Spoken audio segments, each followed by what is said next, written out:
Let's turn our attention to a story that broke a couple of days ago when the Greater Manchester Police Chief, the Greater Manchester Mayor and others joined forces to issue a report into what went wrong in Manchester when it came to the gross abuse of young teenage girls as young as 12 years old by child sex grooming gangs. There had been an investigation many years ago into what was going on, and despite all of the evidence that there were grooming gangs and that dozens upon dozens of girls were falling victim to at least 97 suspects, very few ended up facing justice, and effectively the investigation was shut down to stop any more going ahead. Well, Andy Burnham is the Mayor of Greater Manchester, and he commissioned the report investigating the way child sex exploitation was handled by the authorities. I'm glad to say he joins us now. Good morning to you.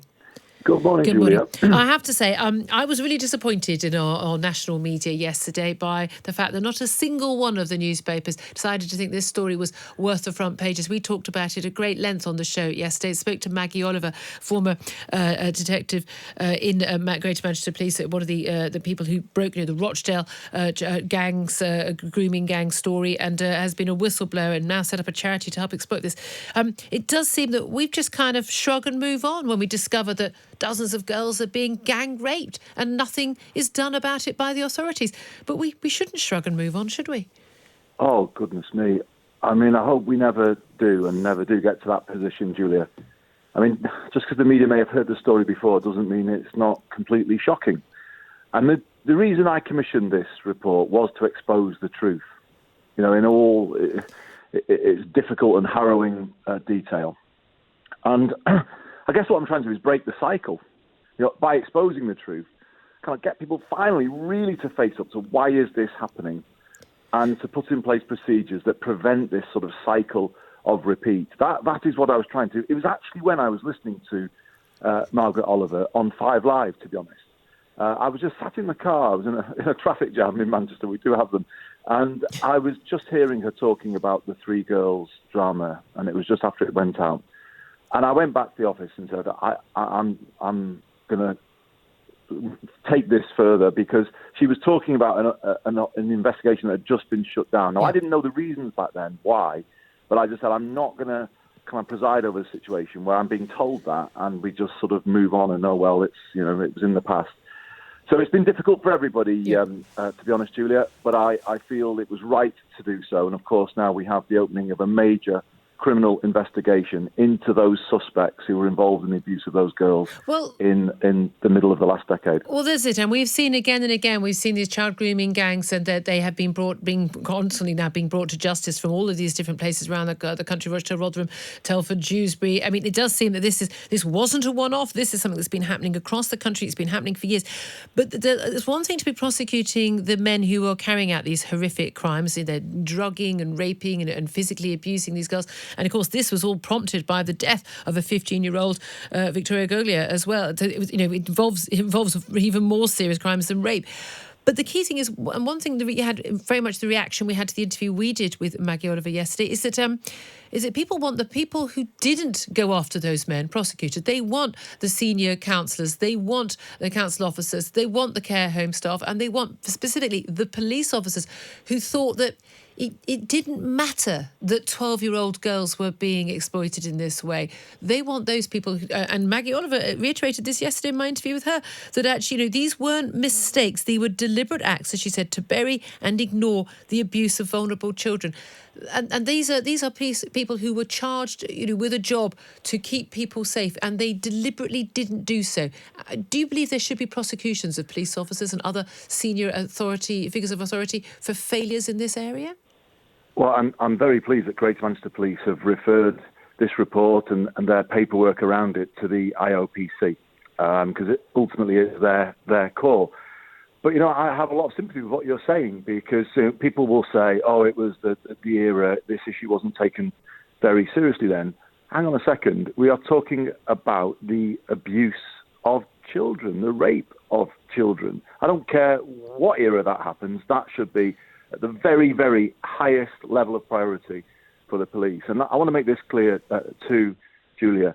No concerns or issues of resources, race relations impact, passage of time should ever be allowed to stand in the way of bringing the perpetrators of these unspeakable crimes to justice.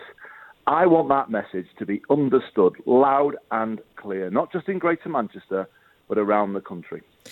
And in terms of one of the reasons why this wasn't discussed at great length in the media, and there is a discomfort, isn't there, at discussing the fact that again they're often referred to as Asian grooming gangs. Again, that's very inaccurate because it's not Asian men who are doing this; it's men of Pakistani heritage, Muslim Pakistanis. I think particularly the emphasis should be on men of Pakistani heritage, people coming from a culture. These men in particular coming from a culture where perhaps young girls, or particularly young white girls, were not seen to have any value. But regardless of whether that plays any part in why these men were deliberately preying on these particular victims, we know now that the concern is that among the police, among the counsellors, among all the authorities, social services, and the concern in all of these places, whether it's Greater Manchester, whether it was all the other places this has happened, has been that they didn't want to incite racial tensions by tackling this issue because of the colour of the men's skin, because of their ethnic and religious background. This has been a horrible betrayal of these girls, but it's also, frankly, an insult to the British people and indeed to the Pakistani Muslim community in this country, that these people should somehow be given a free pass to commit crime. That's in many ways my point. When I commissioned this, I was perfectly prepared to see whatever the truth was being laid out, and I thought it might have been that the officers had concerns about impact on community and therefore it was dropped. But it wasn't that reason. It was dropped for issues of resources. So let's not forget, Julia, they did bring prosecutions. So it wasn't as if they looked at it and thought, it's all too difficult. They began bringing prosecutions. The problem is they then just abruptly stopped it. And that was cited as resources. Now I don't know. No, hold on a minute. Police forces have resources to tackle people who are getting parking tickets. For goodness' sake, you definitely no police force doesn't have the resources to tackle the gang rape of 12-year-old girls. That's nonsense. Julia, I'm on to explain to you because I commissioned the report, and I'm just giving you the details. But that's in the report. Nonsense. And the report said the only thing that could be found in the paperwork that the police didn't have the resources. Now there was meetings where the issues of community impact were considered, but that didn't stop it. I'm just telling you what was in the paperwork, but clearly it was a consideration. But I said to you a moment ago, no issues of resources, race relations, or any of those things should ever stand in the way of these investigations proceeding. So I can only go on the facts. I was prepared for the truth, whatever that was, to be out there, and then we would have to respond to it. But I do have to go to the facts.